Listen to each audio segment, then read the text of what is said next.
to go back to being brought on stage then by Cisco. So Cisco invited you down, and your mother brought you down. That's the gist. Well, in those days, because my dad was hospitalized back in those years, my mom decided that she would take me to the kinds of places he would have took me had he still been able to do so. And so even though it might not have been her forte, it wasn't her kind of music, it wasn't something that hanging around in the bar was not her idea of a good time. But she took me because she knew that in some sort of missing part of my life, the things that a son would do with his dad, she needed to in some way make up for that. And so she's the one that took me to those venues back in those days. It was the Village something or other, I can't remember the names of the places. And Gerde's was one of those places that she decided she had to put up. She didn't smoke, she didn't drink, she didn't use words that were not, in the dictionary. And these places were filled with that. So this was not her world, but I loved it. I mean, I remember, like I said, February of 1961. In those days, I didn't go anywhere without a guitar. It wasn't that I was expected to play it. Nobody ever asked.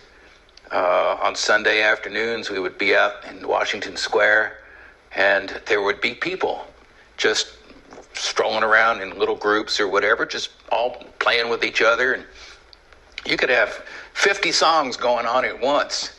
And every once in a while, and it didn't bother anybody. Even though you heard the others, you were really focused on your little group, Every once in a while, somebody of some note or merit that we had known about would show up. And those were great moments when somebody actually knew what they were doing. But the main thing for me was just being in an atmosphere where all these people playing all kinds of crazy instruments, whatever, stuff that wasn't on the radio. You never saw it on TV. Nobody played mandolin, nobody played banjo on TV back in the late 50s and early 60s. But there were places. And there was an excitement about it that even as a kid, even though I didn't understand it intellectually, you could feel it emotionally. It was a charge in the air. Something was going on. And so a guitar was part of it was like putting on a shirt. I went around everywhere with it. And if I had a chance to play it with some friends, I'd do it. So I remember my mom took me down to Gerde's one night because she knew that Cisco was there. She knew he was ill, and he probably wasn't going to be doing any more gigs. And this was it. And she took me down. I walked in, had the guitar, just like somebody would carry a purse or something like that. And I just put it in the back room, sat down. And at some point, when Cisco was playing, he said something like, Woody Guthrie's kid's here, and Woody's an old friend of mine, and maybe, Arlo, would you like to sing a few songs? And I just remember, me? I mean, really play? And I was, shaken. I mean, it was beyond stage fright. It was total, almost overwhelming, like you want to throw up or something, it was that kind of thing. And I remember thinking, okay, so I went and I got my guitar. And I remember halfway to that little stage, I'd lost the feeling in my legs. And so I couldn't remember how I got there. And then I got up on the thing and I'm standing there. And I remember I couldn't breathe. I'd lost the ability to breathe. And so, and my hands and my whole body was trembling. And I wondered if other people were seeing that. I was sure they were seeing it. And but I got through about 3 of my dad's songs. That was primarily what I knew in those days. And somehow I managed to get off the stage. And I remember taking that guitar and walking in the back. And people were not overly enthusiastic. It was polite, yeah, okay, And what are you doing tonight? That kind of thing, going back to the conversation. Meanwhile, I'm in terror, and I'm going back, and I swore to myself, I said, Arlo, you will never, ever do this again. You will never put yourself in a position like that. And of course, I've been doing it ever since for the last 50 years, you know.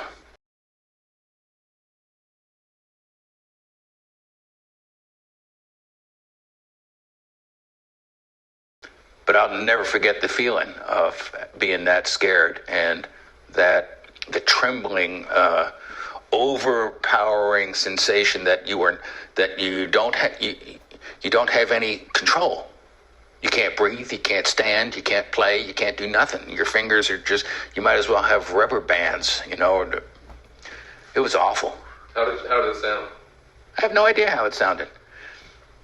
I have no idea what people heard. All I know, it was the voice within me was of terror was so loud that that's all I heard. I didn't see anybody's response. I didn't care about it. I wasn't even thinking about it. It was all interior. It was all frightening terror, monsters in the dark or in the alley, you know, all of those kind of things that you're really glad you get over when you get to be an adult. But all those monsters of your childhood, imagine them all sucked into one 6-minute time frame. Everyone you'd ever known in your life, just, you know. Oh man. Can I ask you, do you remember the next time you went on stage after that? I don't remember the next few times I went on stage after that. I remember at some point, because I was either with friends or I had friends in the audience or something like that, the terror began to leave. But it stayed with me for years. We're talking 1961. I'm 13 years old. That terror stayed with me until 1967.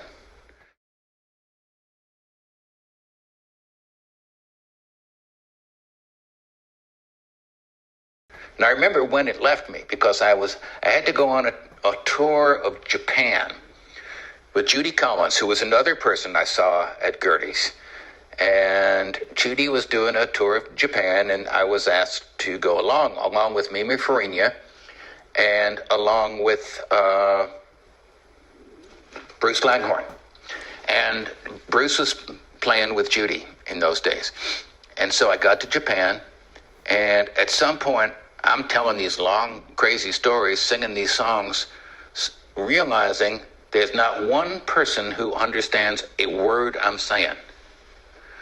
And not only that, there was a translator. And I found out through other friends that he was not translating what I was saying because it was too radical for that audience to understand. They didn't have it culturally available in their mind.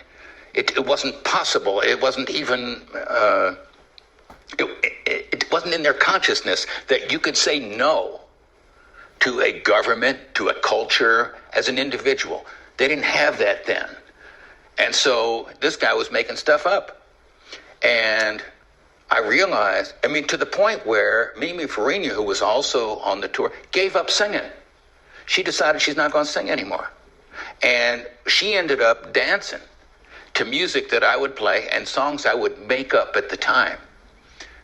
And it was so free and so incredibly different for me that I got over that. It took me that tour to get over the fear of, I realized it didn't matter what I said. It didn't matter what I sounded like. Nothing mattered except if I was enjoying myself or not.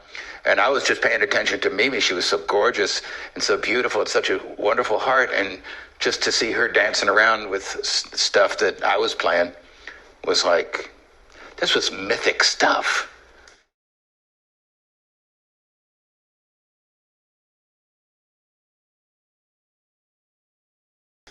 This wasn't just real. It was hyper real. It was more than surreal. It was over in that mythic real.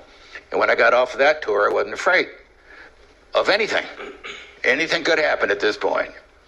But that first fear that lasted for 5-6 years began that night, and I didn't get over it. I mean, it lessened, but I didn't really get over it till later in the decade.